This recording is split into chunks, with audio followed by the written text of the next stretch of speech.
So this is showing our snowplow. This is on our, we're pulling it with a 2706E Massey Ferguson tractor. This is our Allis-Chalmers blade. It's a 6-foot blade, although we actually purchased after the fact. These are 18-inch extensions. If you can see this here, that's 18 inches added on each end. So it makes it a 9-foot blade. This was an old snap coupler designed.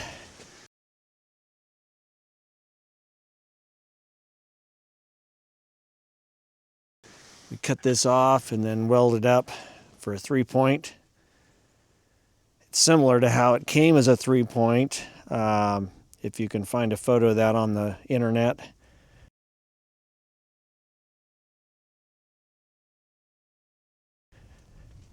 We had to stiffen it with a piece of flat bar here just to make sure this tubing didn't bend. But it works really well.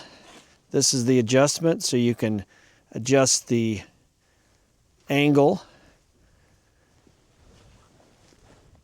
It's also adjustable here for the cant of the angle of the blade front to back. Unfortunately, these have been frozen up for years. I haven't got them broke loose. And you can also have it 90 degrees, or you can pivot it for several angles. I'll put those down in the description. Or you can flip it completely around and you can push backwards with it. So again, here's another view of the angle. And as I move that, you can see the blade going up and down. So the reason for that is as you tilt it, the blade is going to change. So if I moved it over here, I would need to adjust it side to side.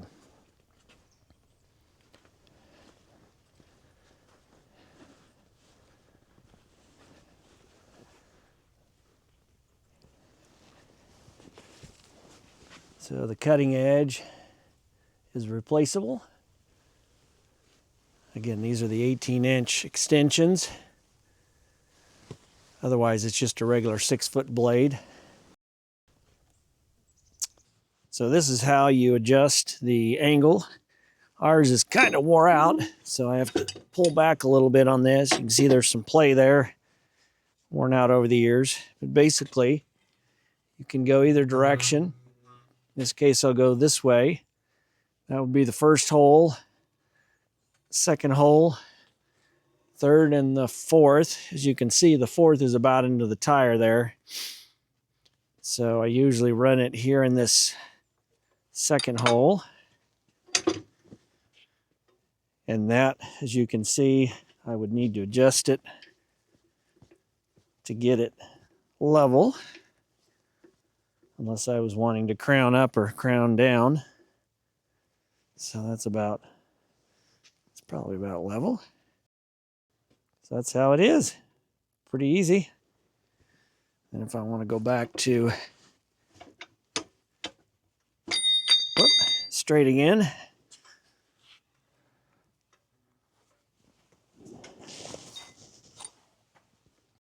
here's the pin.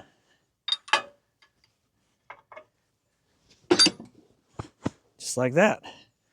Then I would adjust the angle again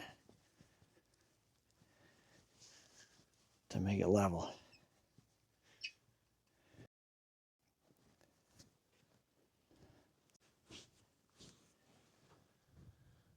So there I have it angled. As you can see, that's typically how I'd run it in this second hole there for plowing snow. So what it does is it throws the snow outside your tire track. That's pretty important because you don't want to be running over the snow with your tire. You want to get it outside of your tire. So that's why these 18-inch extensions are really, really important. 6-foot blade, when you turn it sideways, just isn't wide enough unless you have a much smaller tractor. And then if you have a much smaller tractor, it's going to be challenged to actually pull the blade with all the weight of the snow. So there you can see the width there when I run it at an angle for plowing snow.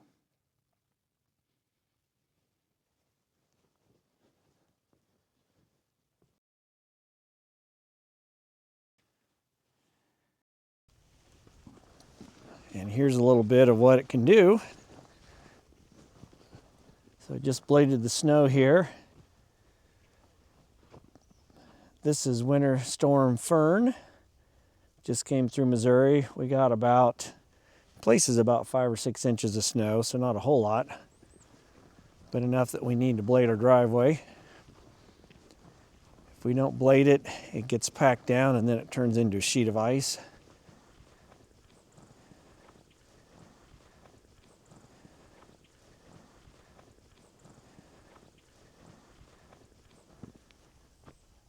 So yeah, it does a really good job.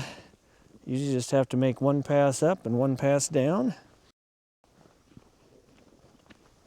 So what I usually do here is I turn it 90 degrees and I pull the snow out here, and then I turn it at an angle and then I run up and down this way. So you can see there's a little extra snow there from the pad. So it works pretty good.